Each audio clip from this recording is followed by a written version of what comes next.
ಹಿಮಾಲಯದ ಹಿಮಪರ್ವತಗಳಲ್ಲಿ ಸಂಶೋಧಕರ ತಂಡ ಎತ್ತರ ಏರುತ್ತಿತ್ತು.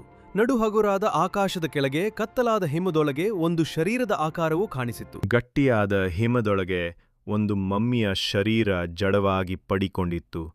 ಅದರ ಮೇಲೆ ಅನನ್ಯವಾದ ಹೊದಿಕೆ ಉಣ್ಣೆಯಿಂದ ಹೊದಿಸಿದಂತೆ ಅದರ ಬೆರಳು ಲೋಹದ ನೂಲಿನಿಂದ ಕೂಡಿತ್ತು. ಅವರು ಬಳಸಿದ ಉಪಕರಣಗಳಿಂದ ಉಂಟಾದ ಶಾಖ ಹೊದಿಕೆಗೆ ತಲುಪುತ್ತಿತ್ತು.